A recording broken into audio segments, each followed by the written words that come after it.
দিনটা ছিল পয়লা বৈশাখ। সকাল সকাল ইলিশ মাছ ভাজার গন্ধে পুরো বাড়ি মমা করছিল। সকালের খাবার চলে আসলো, ইলিশ মাছ ভাজা, ইলিশ মাছ ভাজার তেল আর আলু সিদ্ধ, দারুণ এক কথায়।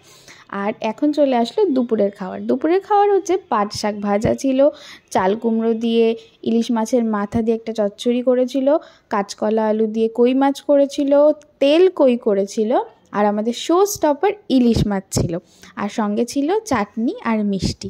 আমরা হচ্ছি বলতে পারেন একদম প্রপার মাছে ভাতে বাঙালি, মাছ ছাড়া কিছুতেই চলে না। ওই জন্যে পয়লা বৈশাখটা আমরা মাছ দিয়েই শুরু করলাম। আর কই মাছটা ছিল আমাদের পুকুরের, দারুণ ফ্রেশ। এই যে এত কিছু সাজিয়ে যে শ্যুটটা করলাম, কিন্তু এত কিছু খাওয়ার তো আমার মধ্যে ক্যাপাসিটি ছিল না, তাই জন্য সব কিছু সরিয়ে ঝাড়াঝাপটা নিজের মতো খাবার নিয়ে বসে পড়লাম। প্রথমে খেলাম শাক দিয়ে, তারপরে খেলাম চাল কুমড়ো দিয়ে ইলিশ মাছের মাথা দিয়ে। এইটা তো আমার খুব ফেভারিট, একদম দারুণ, ছাড়াই যাবে না কিছুতেই। তারপরে ছিল ইলিশ মাছ। ইলিশ মাছটা মা যা রান্না করেছিল এদিনকে, একদম দারুণ। সবাই যারা যারা খেয়েছে একদম বলেছে ইলিশ মাছটা খুবই খুবই সুন্দর হয়েছে খেতে। আর কই মাছটা আমি রেখে দিয়েছিলাম রাতে খাওয়ার জন্য, ওটা আর শ্যুট করা হয়নি। এবার চলুন আমি খাই, আর আপনারাও কিভাবে আপনাদের পয়লা বৈশাখটা কাটালেন আমাকে জানাবেন। সবাইকে জানাই পয়লা বৈশাখের অনেক শুভেচ্ছা।